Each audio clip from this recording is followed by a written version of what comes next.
प्रिय बच्चों, good morning. मैं आपका हिंदी टीचर एल.एन. विश्वे आज आपको कक्षा 8 का चैप्टर नंबर 4 पढ़ाता हूँ।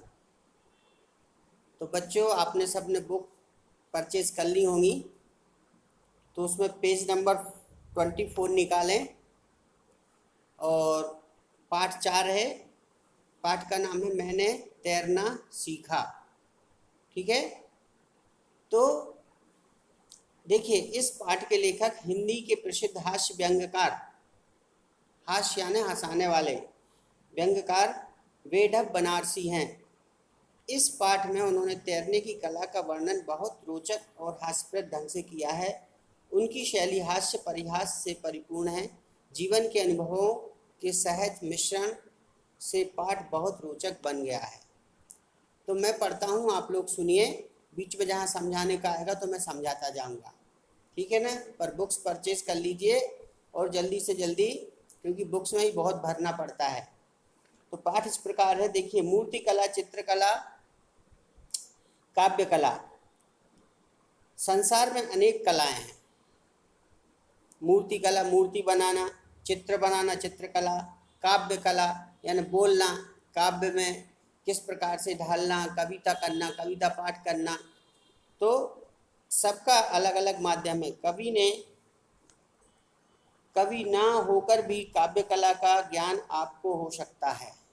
ऐसा नहीं कि कभी ही उसको ही काव्य कला का ज्ञान हो, आपको भी हो सकता है। तानसेन ना होने पर भी संगीत की बारीकी आप समझ सकते हैं, किंतु तैरने की सब टेक्निक जानने के बाद ही यह आवश्यक नहीं कि आप तैर सकें। समझ में आया ना। नदी में तैरना बहुत कठिन काम है।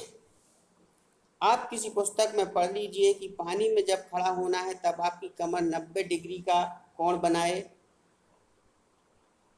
आपका हाथ 45 डिग्री का कोण बनाए और आपकी आंख 30 डिग्री का कोण बनाए। परंतु यदि इतने से बल पर भी आप पानी में कूद पड़े तो बिना पासपोर्ट के सीधे अमेरिका की ओर चले जाएंगे। यही एक कला है। यानी आपको हाथ पैर चलाना नहीं आता है तो आप पानी में ना उतरें। जिसका पांडित्य तथा जिसमें क्षमता प्राप्त करने के लिए आपको सशरीर माध्यम में प्रवेश करना पड़ता है। मूर्ति बनाने के लिए यदि कोई पत्थर पर सिर टकराए तो मूर्तिकार बनने से पहले उसे कुछ दिन किसी अस्पताल की स्प्रिंगदार चारपाई पर आराम करना होगा। संगीत के स्वरों पर मास्टरी करने के लिए यदि बाजों के से आप बजने लगे तो आपको सिफारिश करके किसी ऐसे कारखाने में जाना होगा जिससे मस्तिष्क की समस्त मरम्मत होती है। परंतु इसके पहले कि आप तैरने का खा गा भी ना जान पाए हो, आपको ऐसे जलसे में जाना होगा, जान सकें ऐसे जलसे में जाना होगा। जो बच्चे तैरते हैं उनके साथ रहना होगा। जहाँ भी महफिल जल से ही होती है, अपने पानी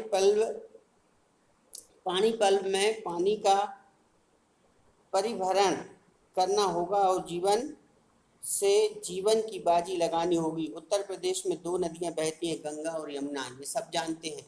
उत्तर प्रदेश में कितनी नदियां बहती हैं? 2, गंगा और यमुना। यमुना के किनारे रहने वाले रासलीला करते हैं और गंगा तट के निवासी गंगा जी में पूजन के अभ्यासी हो जाते हैं। कह रहा है कि यमुना तट के किनारे यानी ब्रजवासी जो है वो रामलीला करते हैं और गंगा के किनारे रहने वाले पूजा पाठ करने लगते हैं। किंतु तैरना दोनों का जन्मसिद्ध अधिकार है। तैरना दोनों जानते हैं, अधिकार माना जाता है। कहते हैं यह इन दोनों पवित्र सरिताओं का निवास यदि तैरना न जानता हो तो वह निवासी अगर तैरना न जानता हो तो वैसा ही है जैसे टेम्स के किनारे पर रहने वाला बॉल डांस न जानता हो, मिसिसिपी के तट पर का वासी रॉक एंड रोल ना जानता हो। रॉक एंड रोल एक के डांस है, समझ में है ना। तो मिसिसिपी में है ये। और राइन का पानी पीने वाला व्याकरण ना जानता हो। विधना का कुछ ऐसा विधान हुआ कि इस बार मेरा जन्म गंगा के किनारे काशी नगरी में हुआ। काशी काशी वाराणसी हो गया है। काशी का नाम वाराणसी हो गया है। यहाँ का लंगड़ा बहुत दूर दूर तक पहुँच जाता है। लंगड़ा यानी लंगड़ा आम है। यहाँ की मिट्टी दूसरे जन्म में सोना हो जाती है और यहाँ कपड़ा कम पहनिए तो महाजन और ना पहनिए तो देवता हो जाइए। यहाँ गंगा का वही महत्व जो सरकारी कागजों पर साइन का, विवाह में 9 का तथा रेलवे में लाइन का। तो ये बहुत समझने की बात है कि देखिए सरकारी कागजों पे अगर साइन हो गए तो आपकी अर्जी आपने जो लगाई है वो मंजूर हो जाएगी, और विवाह में अगर 9 ना हो, खबासन ना हो तो विवाह नहीं हो सकता। और रेलवे में लाइन की, जब आप टिकट घर के सामने खड़े होते तो कितनी लंबी लाइन होती, फिर भी आपको टिकट लेना ही है। इसी तरह गंगा के किनारे रहकर तैरना जानना ही जरूरी है। सभी का आग्रह था, जोर था, दबाव था कि मैं तैरना सीख लूँ। मैं निश्चय किया तैरना सीखूंगा। अब मैं गुरु की खोज करने लगा। कविता वही ऊंची जिस पर दिमाग की सीढ़ी चढ़ न सके, और डॉक्टर वही बड़ा जिसका पर्चा कोई पढ़ ना सके। सही बात है। दिमाग की सीढ़ी वो जो कोई चढ़ ना सके हैं, और पर्चा वही, बड़ा डॉक्टर वही जिसका कोई पर्चा पढ़ ना सके। हमारे नगर में व्यायाम के एक महापंडित थे, बड़ा नाम था। लोगों का कहना था कि यह दिल्ली में डुबकी लगाते तो आगरा आकर निकलते थे। मुझे इस पर विश्वास कम था। हाँ, दिल्ली से मथुरा आ सकते होंगे। जल पर उनका प्रभाव असीम था। उनके चेले भी देश विदेशों में ख्याति प्राप्त कर चुके थे। यूँ तो वे आसन, प्राणायाम तथा अनेक शारीरिक कसरतों का उस्ताद माने जाते थे, परंतु तैरना तो उनके लिए वैसा ही था जैसे मच्छर के लिए मछहरी में घुस जाना। मछहरी मीन मच्छरदानी। उन्हीं से तैरना सीखने का निश्चय किया। मैं उनसे मिला। उन्होंने तैरना सीखने के लिए प्रस्ताव का स्वागत किया। 5 मिनट तैरने लाभों का भाषण भी दिया हैं। 2 अवसरों पर मुझे जान पड़ा कि भाषण की बीमारी बहुत व्यापक है, रक्तचाप रोग के समान। भाषण की बीमारी कैसे बताया? ऐसे रक्तचाप रोग के समान। मैं समझ गया कि संसार में सारे लोग दूर हो सकते हैं, देशों में आपसी लड़ाई बंद हो सकती है, चंद्रमा पर धान की खेती हो सकती है, किंतु भाषण देना बंद नहीं हो सकता। देखिए, अब शनिवार का दिन था, मई का महीना और 5 बजे संध्या का समय। मैं गंगा के तट पर पहुंचा। मेरे भावी गुरु वहाँ उपस्थित थे और भी 2-3 शिष्य जिन्हें तैराकी कला में पारंगत होना था वहाँ जांघिया पहने घाट पर मौजूद थे। जानकारी के लिए बता देना आवश्यक है कि वाराणसी में गंगा के किनारे सड़क के जल तक पत्थर की सीढ़ियाँ बनी हैं। जैसे पुराने ज़माने में रोम में थिएटर होते थे, मंच के चारों ओर सीढ़ियाँ बनी रहती थी जिस पर साधारण लोग बैठकर तमाशा देखते थे। पानी के ऊपर सीढ़ियों पर बैठना लोग मालिश कराते हैं, हजामत बनवाते हैं। सवेरे 12 महीने और गर्मी के दिनों में संध्या को भी यहाँ युवक और युवती, बालक और बालिका, वृद्ध और वृद्धा एकत्र रहते हैं। वाराणसी में इसका भी बहुत महत्व है। कोलकाता का नाम कलकत्ते पहले था। मैं चौरंगी का, मुंबई से चौपाटी का, लखनऊ में हजरतगंज का और दिल्ली में कनॉट सर्कस का। इसी स्थान पर मुझे तैरना सीखना था। मेरे गुरुजी ने यहाँ पुनः एक भाषण दिया जो भगवान की दया से छोटा था।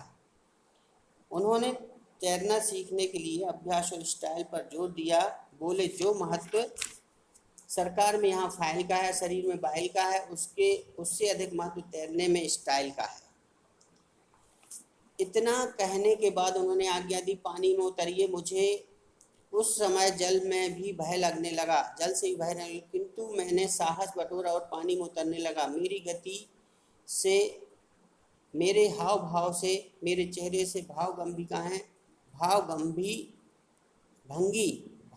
भंगी में से लोगों को यह जान पड़ा कि मेरे मन में भय अटकेलियां कर रही हैं, यानी डर, मेरे मन में डर बैठा हुआ है, क्योंकि सभी की आंखें मेरी ओर इस प्रकार देख रही थी मानो मनुष्य नहीं कोई चिड़ियाघर का निवासी तैरने जा रहा है। एक के बाद एक मेरे पांव पानी में धंसे। मैं उतरता गया। सामने गंगा का जल फैला हुआ था जैसे स्टफिक का विशाल पर्दा बिछा हो। स्टफिक समझ में है ना? सफ़ेद, और दाएं बाएं पानी। मंद गति से धारा बहती चली जा रही थी, जैसे कोई विशाल अजगर रेंग रहा हो। मैंने देखा पश्चिम से सूर्य मुझी पर मुस्कुरा रहा है। इधर उधर लोग उत्सुकता से देख रहे थे कि कोई नया खेल होने वाला है। इधर मेरा हाल तो बुरा ही था। शून्य देखने में शक्ति ही जैसे समाप्त हो गई थी। शून्य देखने की शक्ति जैसे समाप्त हो गई थी। उसी समय मुझे गुरु जी का स्वर सुनाई दिया, चिंता ना करो, गंगा परम पावनी है, इसमें जो डूबता है वह भी सीधा स्वर्ग जाता है। अब तो मेरा विवेक भी गायब हो गया। गुरुजी मुझे हाथ पैर चलाना सिखा रहे थे और मैं संदेह स्वर्ग जा रहा था। परंतु मरता क्या न करता, मैं फटाफट हाथ पैर मारने लगा। गुरुजी ने मुझे थोड़ा और धक्का दे दिया और मैं 5-6 हाथ पानी में आगे चला गया। अब तक मैं खंबे की तरह खड़ा था, अब शहतीर की तरह लेट गया। हाथ तो चल ही रहे थे, कभी एक हाथ उठता कभी दूसरा। फिर मैं पानी के अंदर जाने लगा, जैसे टारपीडो लगने पर जहाज जल समाधि लेने लगता है। मेरी आंखों के आगे लाल सागर लहरा रहा था। जान पड़ता था गंगा छोड़कर रेड सी में आ गया हूँ। सागर में डूबकर जैसे मुझे भगवान विष्णु के दर्शन हो गए थे। गंगा जल का कितना सेवन कर गया वह तो याद ही नहीं है, परंतु ना जाने कैसे मेरा सिर पानी से ऊपर निकल आया। पानी भी पेट में गया था, ऊपर से हवा भी। लगा कि सचमुच मर तो नहीं गया हूँ, पर मरने वाला हूँ। तभी मुझे कुछ जी गुरुजी ने घाट की ओर धक्का दिया। मुझे भी पानी में डूबने से घाट पर आकर मरना अच्छा लगा। हाथ पैर तो चला ही रहा था, मरता क्या न करता। इसी बीच थाह की सीढ़ी आ गई। गुरुजी ने कहा, खड़े हो जाओ, ऐसा जान पड़ता है 4 घंटे कथक नृत्य करके आया हूँ। अब मैं घाट पर था, आँख कान मुँह तथा सारे शरीर में पानी टपक रहा था। शरीर से पानी टपक रहा था, मानो स्पंज की मूर्ति जैसे फोम की मूर्ति को पानी में भिगो दो और उसको निचोड़ दो तो उससे पानी टपकता है। मूर्ति किसी ने खड़ी कर दी है और उसे कोई दबा रहा है। गुरुजी ने कहा, लो तैरना आ गया। तो तैरना एक कला है। उसको जब जो आदमी, अगर आपको तैरना सीखना है और जो आपके साथ तैरना जानता है तभी आपको तैरना चाहिए। इसका मतलब ये है। पाठ में बहुत कुछ है, तो मैंने अभी आपको पढ़ाया और समझाया। इसके कल मैं आपको क्वेश्चन आंसर व्हाट्सएप करूँगा, तो आप लिख लीजिए और वर्क करते जाइए और हमको डेली दिखाइए वर्क।